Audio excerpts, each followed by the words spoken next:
So here we are in Santiago de la Ribera, and this is the Mar Menor, which is the famous saltwater lagoon,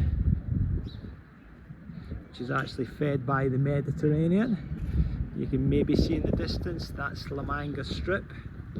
There is a gap of about 700 meters that the Mediterranean actually comes into the Mar Menor.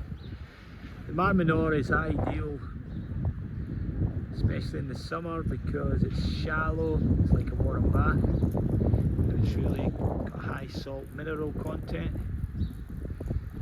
So good for people with arthritis, rheumatism. This is a local sailing club, as you can see, quite a few boats out there. Very popular for water sports, the Mar Menor, because it is shallow. So if somebody's learning to windsurf, kitesurf or kayak, and if they unfortunately fall off, then they'll be able to stand up and get back on the board pretty easy. So as you can see, we've got beach volleyball nets here, which at this time of the year are pretty quiet.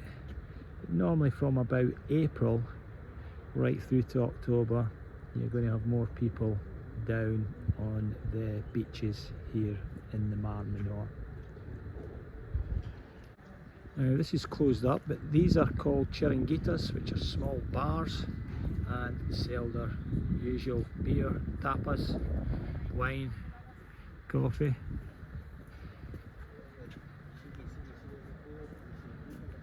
A couple of the elderly Spanish out for a nice walk in the morning. Now this is a small monument, because literally 600 meters from here is the San Javier military airport. So the Spanish military, they do a lot of their practicing and manoeuvres with their jets over the Mar Menor. So don't be surprised if we see a few of them maybe whilst we're out walking.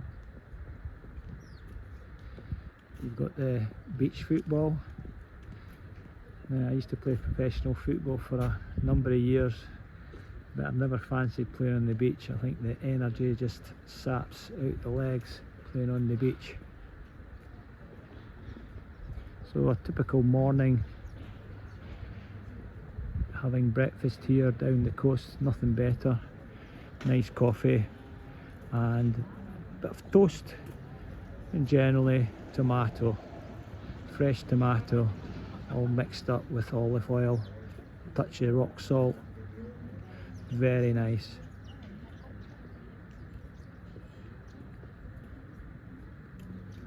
So the walkway around the Mar Menor is perfect for any people with disabilities as well, because it's flat, is that it's easy to get around. Unlike some areas, if you're up in the north of Alicante, you've got great views, but unfortunately you've got quite hilly areas, so the accessibility is not too good for people with issues or elderly.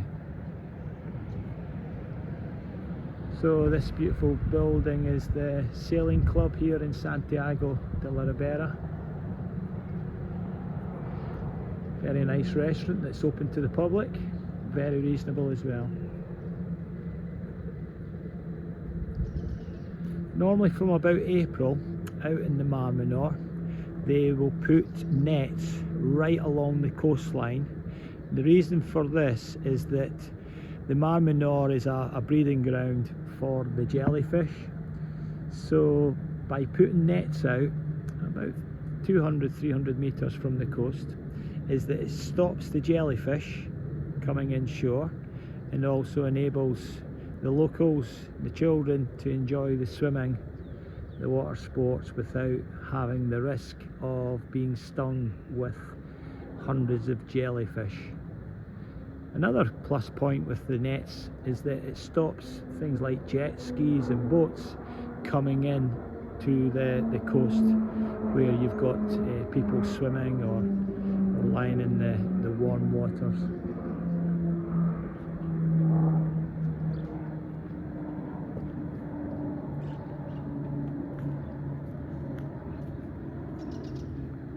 You've also got cycle lanes, which is pretty good because it makes it safe if you're out cycling along the front.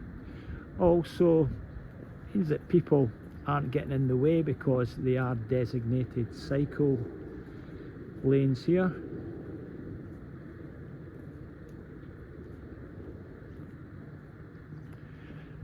You've got some beautiful properties here on the beachfront.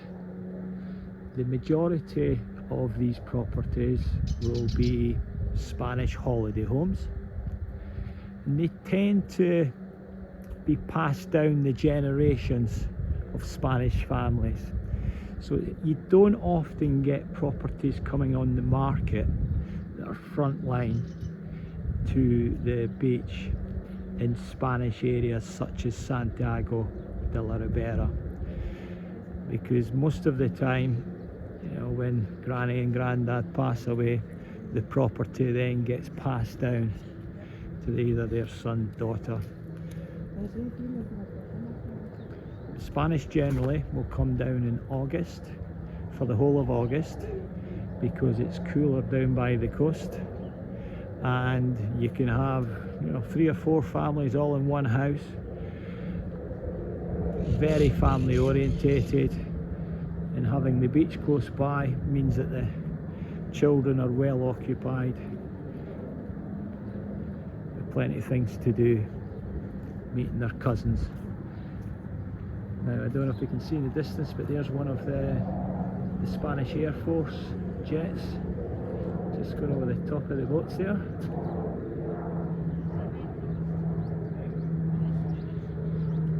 Great place for the Air Force to train, because you've got the Mar Menor, so they train over that. So if there was any issues, then they're not you know, coming down in built up areas.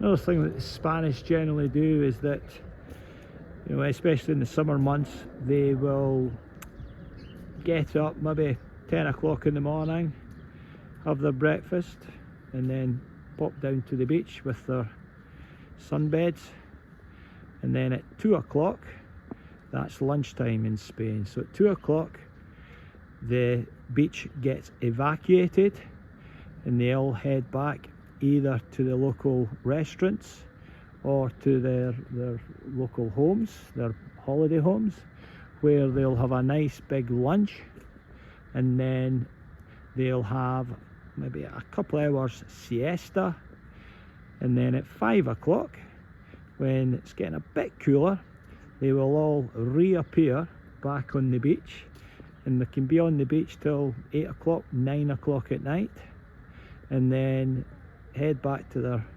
property, get washed, showered, changed, and then they'll pop out either for another meal or for some tapas, but generally they'll love a walk along the seafront in the evening when the weather is a lot cooler.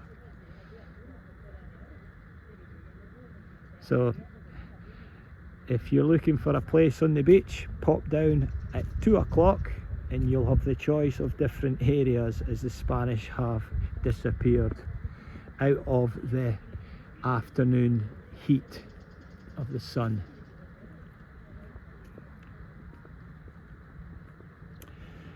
So it's not bad this today. Lovely winter's walk along the front. Temperature today is around 23 centigrade. And when you consider that you're only 2.5–3 hours flight time from most northern European airports, you can see why many northern European buyers of Spanish property like to come over in the winter time and enjoy the climate, the lifestyle,